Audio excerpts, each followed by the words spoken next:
Alia never believed that one bus ride on an ordinary Thursday evening would drag her into the kind of chaos that destroys people or rewrites them. But that was before she met Ethan, before the soft-spoken stranger with tired eyes, a coffee-stained shirt, and a quiet sort of sadness stepped onto the bus and unknowingly stepped into her life. She remembered the moment with unnerving clarity. She was sitting near the window, clutching her backpack, after a miserable day at work where her manager had scolded her in front of the entire floor, telling her she was too emotional for corporate life. A statement that stung because it was true. She did feel deeply, care deeply, break deeply. And then Ethan entered, shoulders tense, breathing uneven, as if he'd run through a lifetime to catch that one bus. Their eyes locked for less than a second,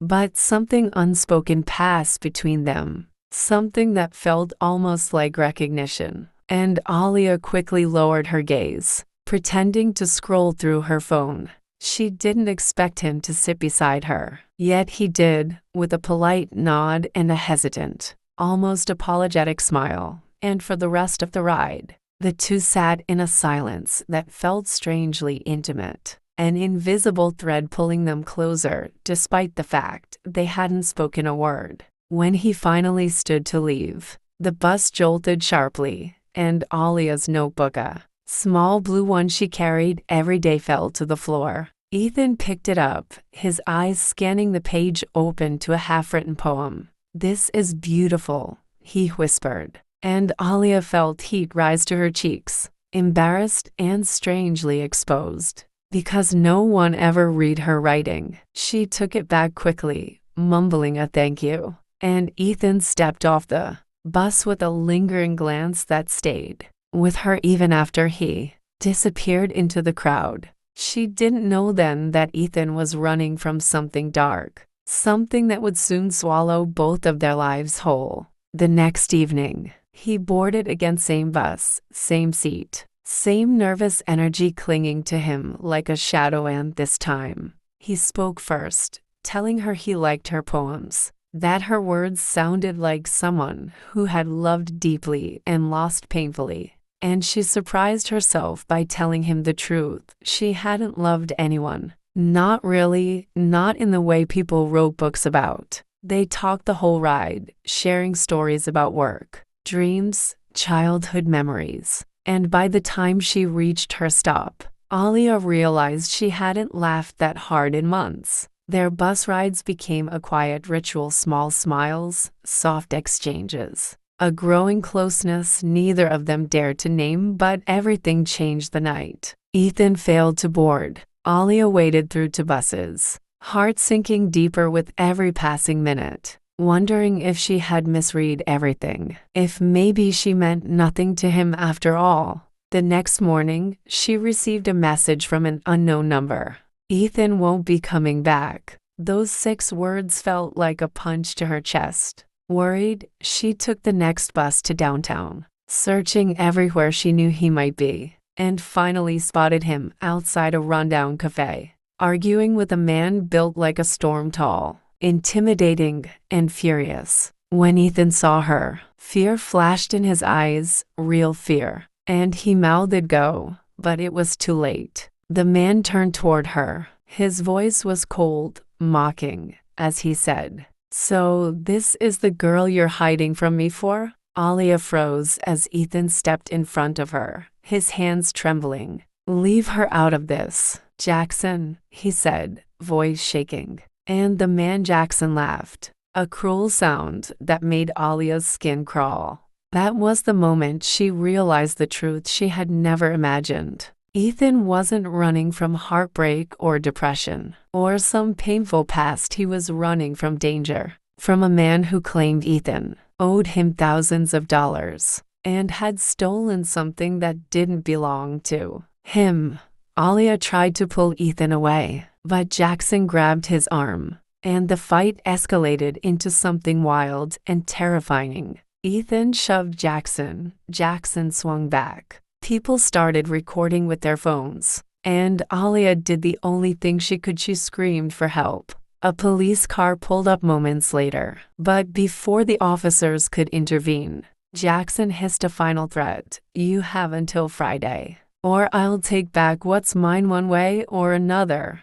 When he left, Ethan collapsed onto the sidewalk, burying his face in his hands, and Alia knelt beside him, demanding he explain everything. And he did finally. He told her he had been working 2 jobs to support his sick mother, that his father had abandoned them years earlier, that in desperation he had borrowed money from Jackson, who wasn't a lender but a criminal who doubled every deadline, tripled every interest, and threatened harm whenever he pleased. Ethan didn't run because he was guilty. He ran because he was terrified. Alia listened, heart pounding, anger rising not at Ethan, but at the cruelty he endured alone.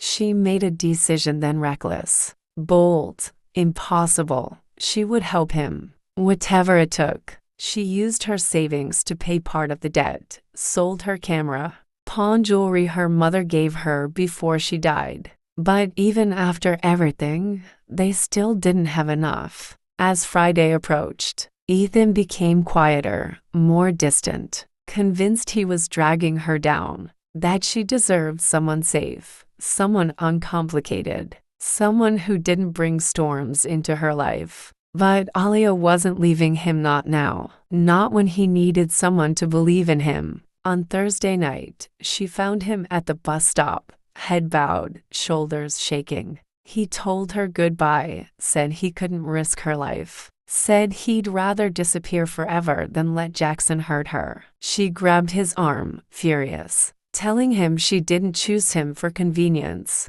She chose him because she saw his heart, and maybe for once in his life someone needed to fight for him.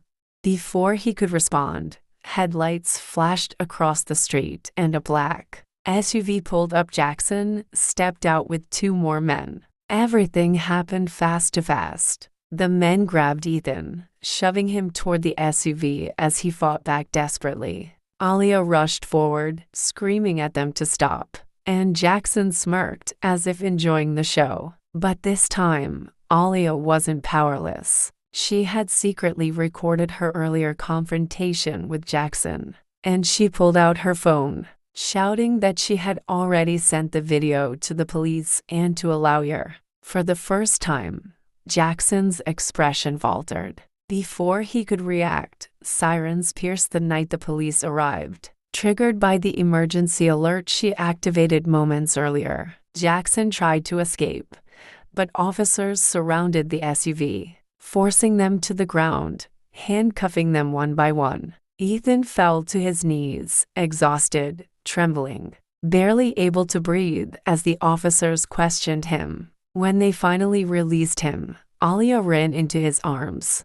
holding him as if she would never let go. It turned out Jackson had a long list of charges already: extortion, assault, fraud, and Alia's video became the evidence that finally put him away. Months later, Ethan stood in front of Alia's door with flowers, a real smile on his face for the first time since she met him. He told her he got a new job, that his mother was recovering, that things were finally looking up, but more than anything, he told her he wanted to build a life where she never had to feel scared again. Alia pulled him into a hug, whispering that she didn't need a perfect life. She just needed a life with him. And so the girl who wrote poems on bus rides and the boy who carried more weight than his shoulders could hold found something stronger than fear, something forged in chaos, strengthened in danger, and sealed in the kind of love that survives storms. Even now, when Alia looks back on that first bus ride, she smiles because she realizes something she didn't before. Sometimes the universe throws you into the fire not to burn you, but to reveal who will walk through the flames beside you, and Ethan did. Every single time, just as she walked through his.